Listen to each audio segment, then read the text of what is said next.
주님을 사랑함으로 예배에 참석하신 여러분들을 환영하고 또 오늘도 하나님의 은혜가 충만할 줄로 확신합니다.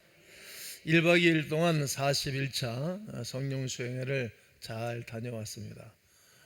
몇십 차를 하다 보니까 맨 처음에는 사단의 공격도 많았고 불편한 일이 많았지만 넉넉히 잘 감당하고 또 이제 팀워크가 잘 짜져서 또 헌신하는 분들이 아주 얼마나 혼연일체 하나가 되어서 잘하는지 몰라요. 또 100% 은혜를 받고 돌아왔습니다. 수고하신 분들 감사를 드리고 또 중보기도 해주신 분들에게 고마움을 표하고 또 애쓰신 분들에게도 하나님의 은혜가 충만하기를 주의 이름으로 축복합니다. 우리는 행복을 위해서 존재하는 사람들인데 우리는 행복한 사람입니다. 이런 주제로 이제 한 달 동안 말씀을 나누고 있습니다. 한번 우리 수화로 한번 해보겠습니다. 우리는 행복한 사람입니다. 한번 몇 번 쳐다보고 한번 해보세요. 시작. 네, 이제 제대로 못하는 분들은 설교 마칠 때쯤 되면 한 달 지나면 잘하실 줄로 믿습니다. 지난주 우리는 행복은 소유가 아니라 관계에 있다 이렇게 말씀을 드렸어요. 관계, 이웃과의 관계를 잘해야 되겠죠. 그리고 행복은 하나님과 화평, 다른 사람과 화평할 때 행복이 있다 말씀을 드렸습니다. 그리고 행복을 빼앗아가는 죄의 속임수에 넘어가지 않을 때 행복이 있다. 죄가 우리 안에 잉태하지 못하도록 거부해라 이런 말씀을 증거했습니다. 그렇게 사셨죠? 그렇게 사시고 계신 거죠? 예. 오늘은 행복을 계획하라 이런 주제로 말씀을 나누도록 하겠습니다.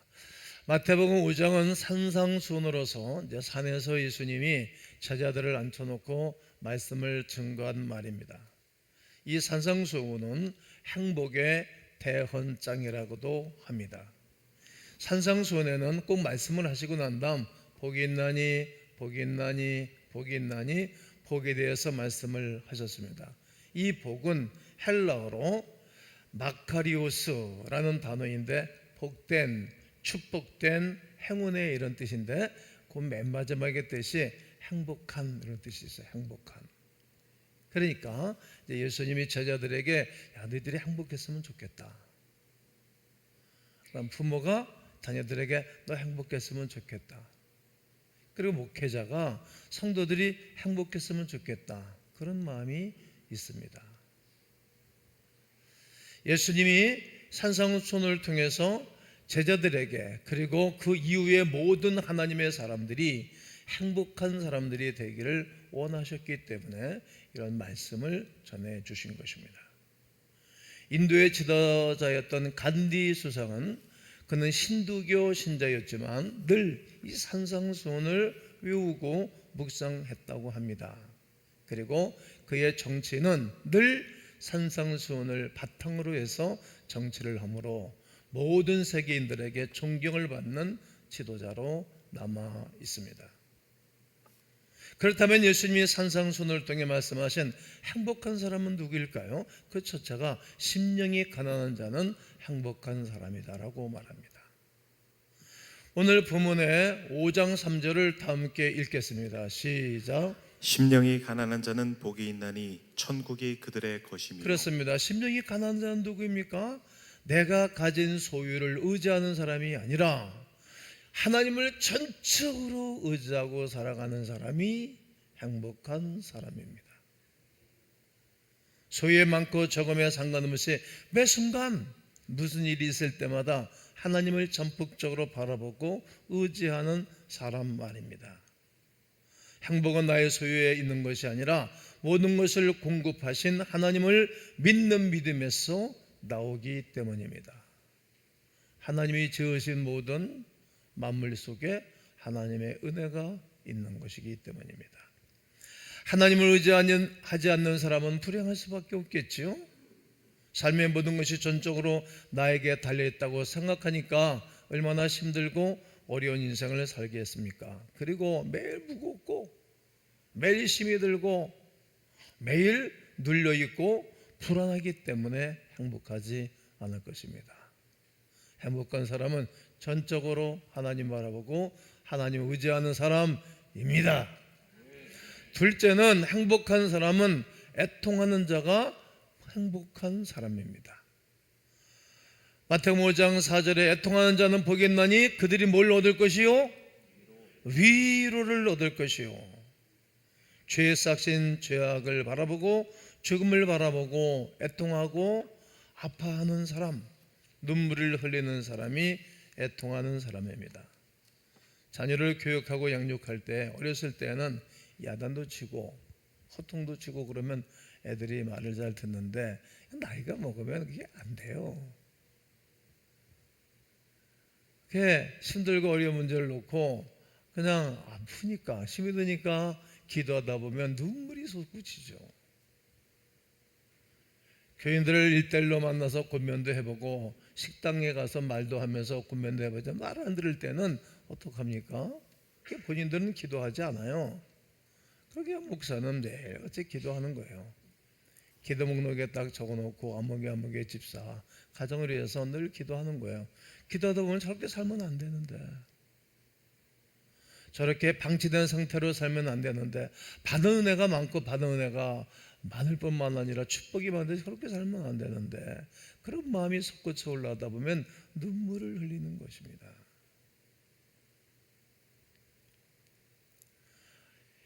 이처럼 우리 주변에는 죽음을 기꺼이 받아들이지 못하는 사람들이 많습니다. 하지만 예수님은 애통하는 자가 복이 있다고 말씀하시면서 죽음에 직면하는 사람이 행복하다고 말씀하십니다.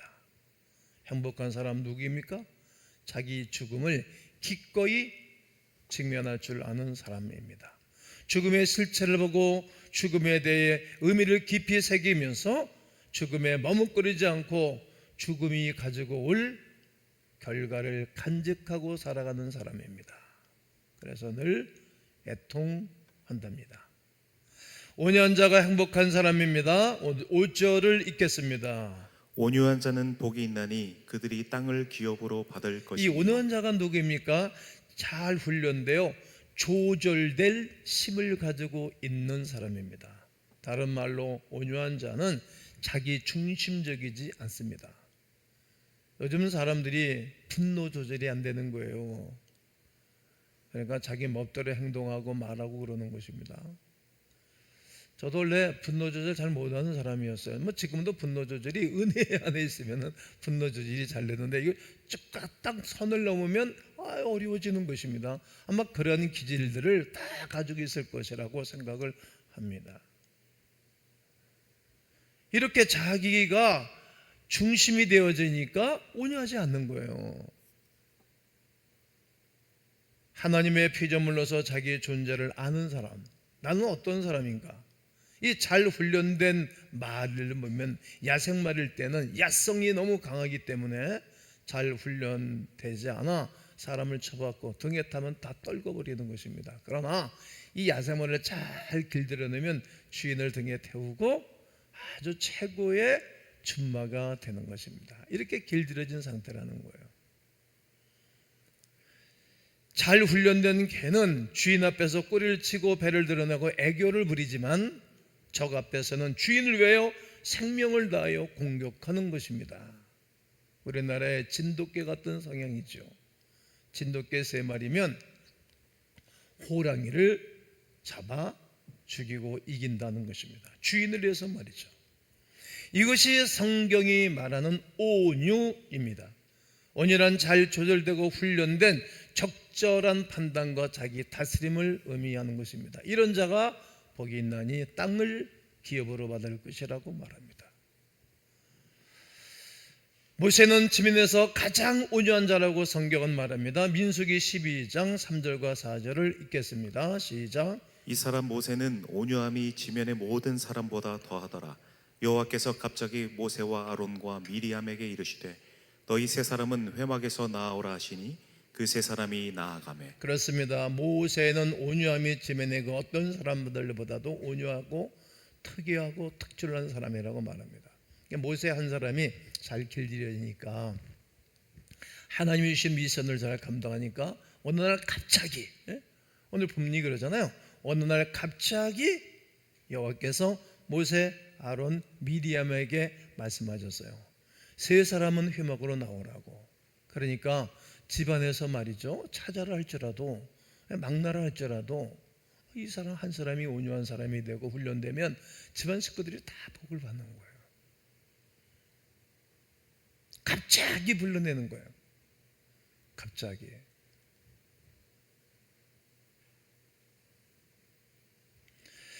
그는 주님을 위해서라면, 하나님을 위해서라면 자기 자신의 생명을 바치는 사람이었습니다. 이것이 하나님 모시기에 온유한 사람입니다. 온유한 자는 매 순간 하나님이 주신 최고의 기회로 삼습니다. 그러므로 최선을 다할 뿐만 아니라 감사의 삶으로 이어지는 사람입니다. 온유한 자는 결코 하나님이 주시지 않는 것을 가지려고 발버둥 치지 않습니다. 남의 것을 가지려고 하지 않습니다. 선을 넘지를 않는 것입니다. 그 마음을 가지고 사는 사람은 행복을 누리고 사는 사람이라고 말합니다. 한번 따라해 볼까요? 주여, 온유한 자가 되게 하옵소서. 주여, 땅을 주옵소서.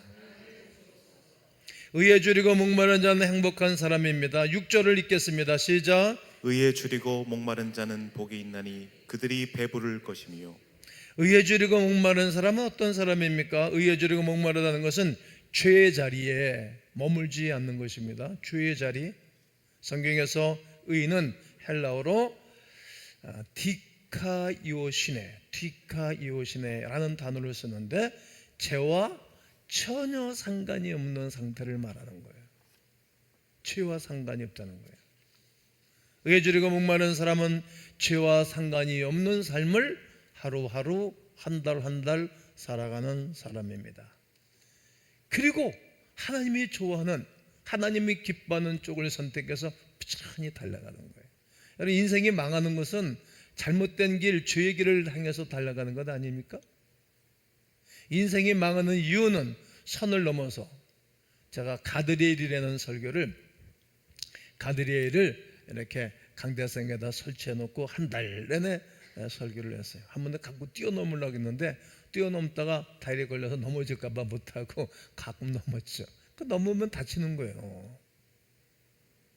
선을 넘지 않은 거예요.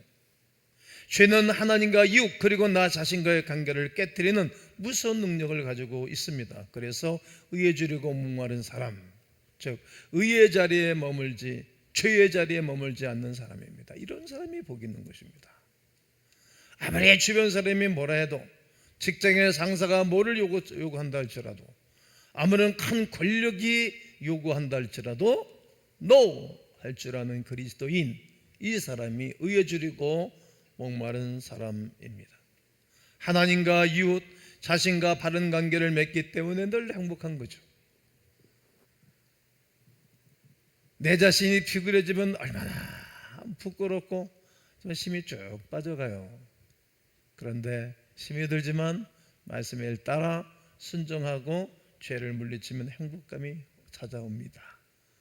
그런 영적인 위셈의 축복이 우리 가운데 있었으리라고 생각합니다. 그리고 긍휼히 여기는 자는 행복한 사람입니다. 7절에 긍휼히 여기는 자는 복이 있나니 그들이 뭘 받을 것이며, 그렇습니다. 긍휼히 여긴다는 것은 관계에 있어서 너그러움의 관계를 말하는 것입니다. 다른 사람을 긍휼히 여긴다는 것은 곧 내가 긍휼히 받을 기회가 있는 것입니다. 우리는 십자가로 말미암아 예수 그리스도의 사랑으로 긍휼하심을 받았어요. 하나님과 원수되었던 우리였는데 이제 하나님으로 말미암아 용서를 받았으니 이것만큼 큰 긍휼을 받은 사람이 어디 있겠습니까? 십자가의 긍휼을 받은 우리는 이제 다른 사람을 긍휼히 여길 줄 알아야 합니다.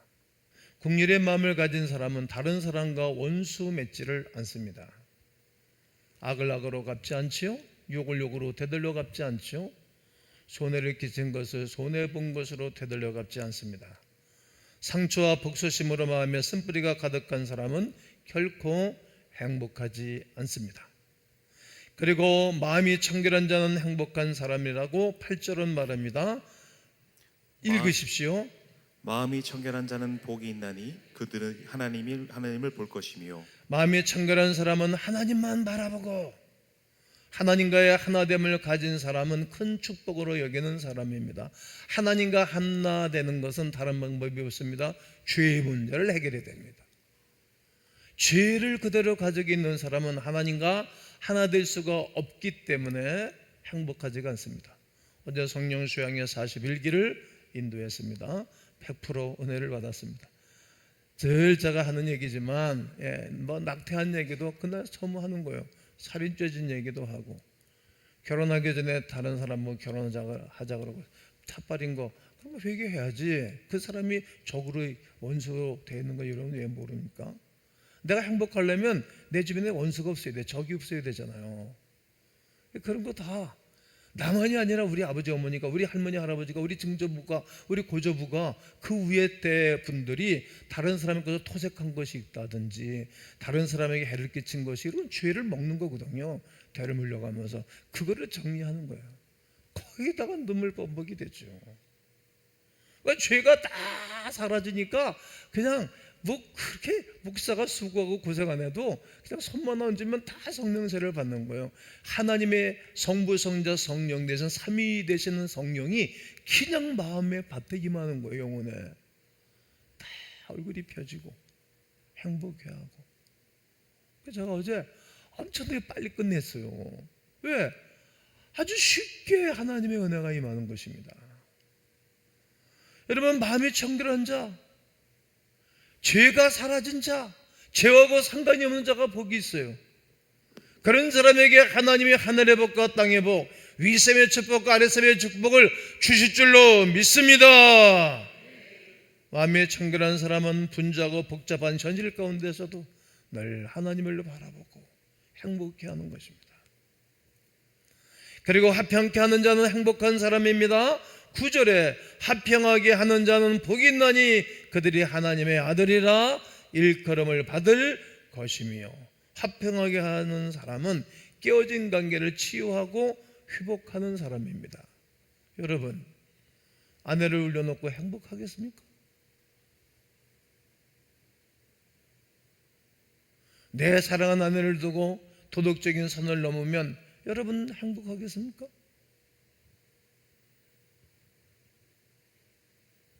늘 불만과 늘 공격적인 언어를 하는 아내와 사는 남편은 행복하겠습니까? 행복하지 않겠죠. 화평케 하는 자가 복이 있다는 말은 모든 사람과 적을 두지 않는 사람 아니겠습니까? 자녀를 힘들게 하고 내가 행복하겠습니까? 부모의 마음에 근심을 끼쳐드리고 행복하겠습니까? 다 후손이 먹는 것 아니겠습니까? 행복한 사람은 하나님과 화평케 하신 그 사랑과 은혜로 말미암아 다른 사람과 나 자신과 늘 화평한 사람, 그래서 행복한 것입니다. 네, 어디를 가나 자유롭고 좋은 것입니다. 사주가, 사원들이 늘 사이가 안 좋으면 그 출퇴근이 행복하겠습니까? 그래서 사람은 롤페이를 한번 해봐야 됩니다. 사주는 내가 직원이 돼보는 거예요. 그리고 직원들은 우리 회장님의 생각과 마음 한번 그 자리에 한 가보시면 이게 화해가 되어져요. 노사가 화목이 되어져요.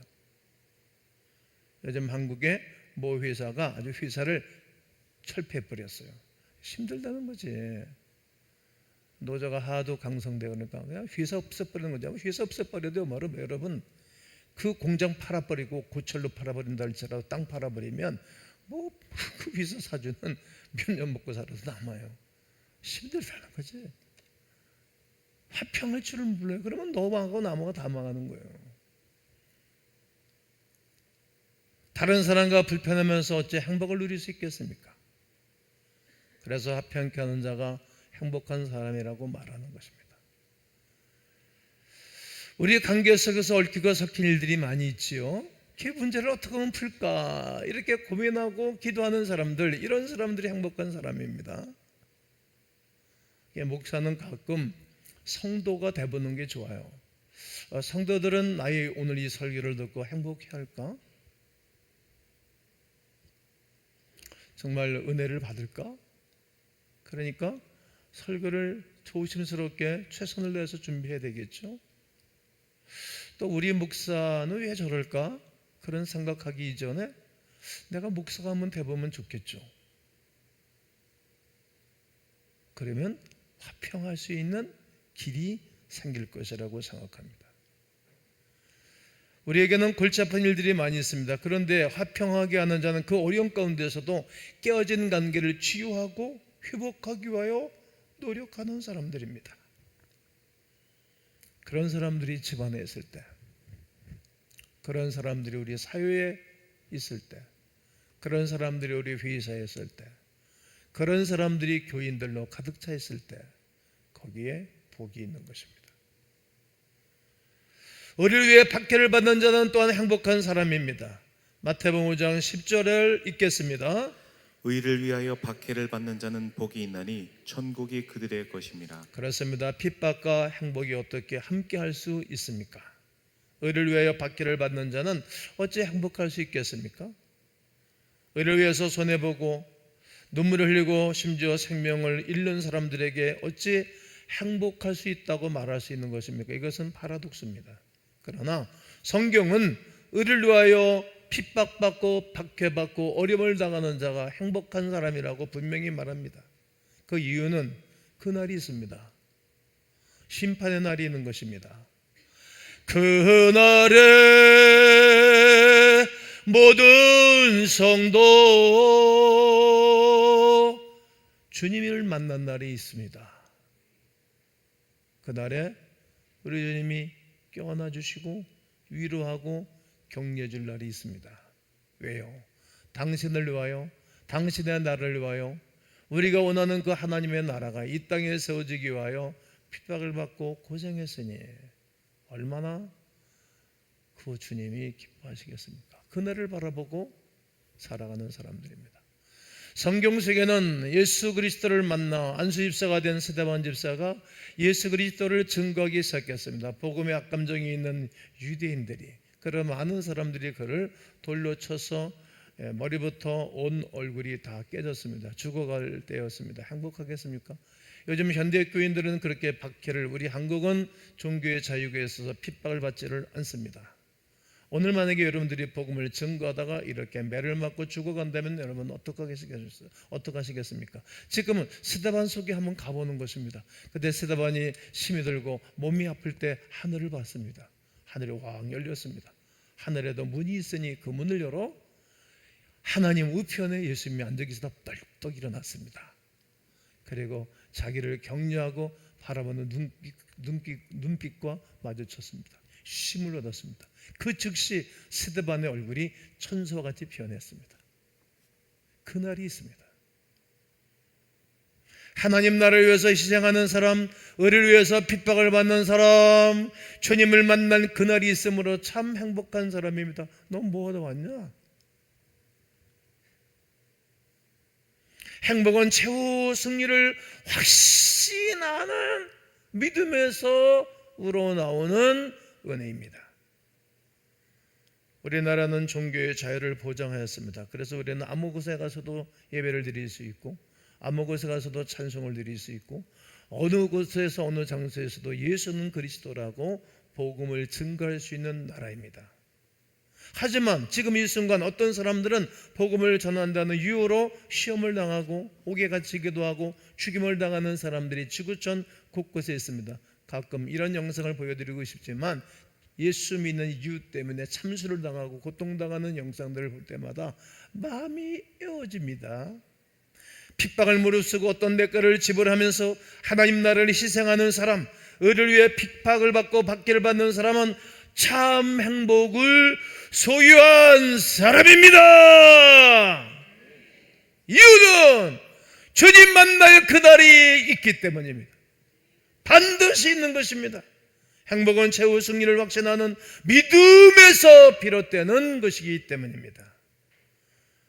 오늘 마태복음 7장 24절과 26절을 보면 그러므로 누구든지 나의 이 말을 듣고 행하는 자는 그 집을 반석 위에 지은 지혜로운 사람 같으리니 나의 이 말을 듣고 행하지 아니하는 자는 그 집을 모래 위에 지은 어리석은 사람 같으리니 예수님은 산상순을 통하여서 반석 위에 세운 집과 모래 위에 지은 집을 비유로 말했습니다.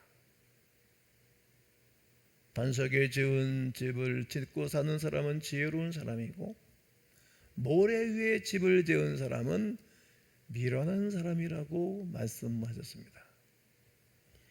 산상순을 통해 8가지 행복에 대해서 말씀하셨는데 이 말씀을 듣기만 하는 사람은 집을 모래 위에 짓는 사람과 같다. 반면에 이 말씀을 듣고 반석 위에 하나님의 말씀과 그 예수 그리스도 위에 세운 사람은 복 있는 사람, 지혜로운 사람이라는 말이죠. 우리는 반석 위에 집을 세우기 위해서는 주님이 주신 8가지 행복의 말씀을 듣기만 하는 것이 아니라 아멘 해보세요. 행하고 실천하셔야 합니다. 양손 들고 해보실까요? 행하고 실천하셔야 합니다. 행하고 실천하는 거예요. 이게 말씀을 받고 난 다음에 행하는가 행하지 않는가, 그리고 무릎 꿇어 이 사명을 위해서 살아가고 있는가 살아가지 않는가, 내 심사가 틀리면 내 핑계수가 다 간두는 것입니까? 그건 모래 위에 지은 집을 짓는 사람과 같겠죠. 그래서 행복을 계획하고 설계하고 그리고 실천하는 것입니다. 결코 즉각적인 행복의 결과나 열매를 맺을 수는 없기 때문입니다. 꾸준한 믿음의 행함과 실천을 통해서 행복의 기초를 쌓는 것입니다. 하루 이틀에 되어지지 않습니다.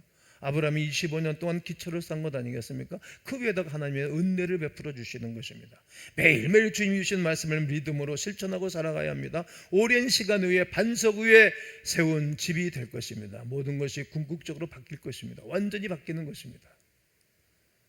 집안의 분위기도 하루 이틀에 안 바뀝니다. 여러분, 그 일대에 바뀌지 않습니다.